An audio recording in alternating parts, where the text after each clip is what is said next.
வணக்கம். Live Chennai .com viewers. Chennai விமான நிலையத்திலிருந்து கிளாம்பாக்கம் வரை இனி வெறும் 20 முதல் 30 நிமிடங்களில் சென்றடையலாம் என்பது சென்னை மெட்ரோவின் மிக முக்கியமான புதிய இலக்காகும். இதை பற்றின விரிவான தகவல்களை இந்த செய்தி தொகுப்பில் பார்க்கலாம்.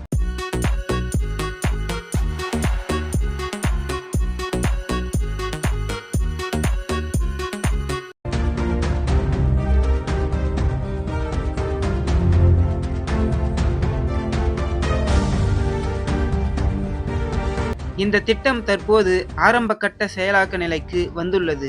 இதற்கான விரிவான திட்ட அறிக்கை மாநில அரசால் அங்கீகரிக்கப்பட்டு மத்திய அரசின் ஒப்புதலுக்காக காத்திருக்கிறது. இந்த திட்டத்தின் மொத்த தூரமானது சுமார் 15.5 கிலோமீட்டர் ஆகும். மேலும் இந்த திட்டத்தின் மொத்த மதிப்பீடு சுமார் 9,335 கோடியாகும். மேலும் தற்போது சாலை வழியாக சென்றால் 1 மணி நேரம் முதல் 1.5 மணி நேரம் வரை ஆகிறது. ஆனால் மெட்ரோவில் இது 20 முதல் 30 நிமிடங்களாக குறையும் என எதிர்பார்க்கப்படுகிறது.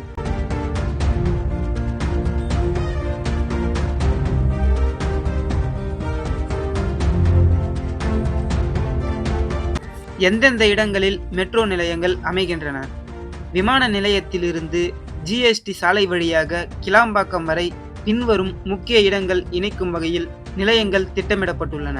பல்லாவரம், குரோம்பேட்டை, தாம்பரம், தாம்பரம் கிழக்கு, பெருங்களத்தூர், வண்டலூர், அறிஞர் அண்ணா உயிரியல் பூங்கா மற்றும் கிளாம்பாக்கம் பேருந்து முனையம் போன்ற பல்வேறு இடங்களில் அமைய இருக்கின்றன.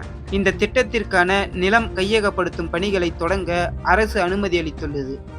சில பகுதிகளில் ஜிஎஸ்டி சாலையில் போக்குவரத்து நெரிசலை குறைக்க மேம்பாலத்திற்கு மேலேயே மெட்ரோ செல்லும் வகையில் டபுள் டெக்கர் அமைப்பில் இதை கட்ட திட்டமிட்டுள்ளனர்.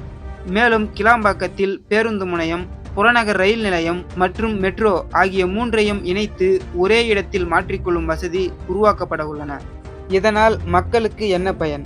குரோம்பேட்டை, தாம்பரம் பகுதிகளில் தினசரி ஏற்படும் கடும் போக்குவரத்து நெரிசலில் சிக்காமல் மக்கள் விரைவாக பயணம் செய்ய முடியும். மேலும் சென்னையிலிருந்து தென் மாவட்டங்களுக்கு பேருந்தில் செல்பவர்கள் விமான நிலையம் அல்லது நகரின் மையப்பகுதிகளில் இருந்து நேரடியாக மெட்ரோ மூலம் கிளாம்பாக்கம் பேருந்து நிலையத்தை மிக எளிதாக அடைய முடியும்.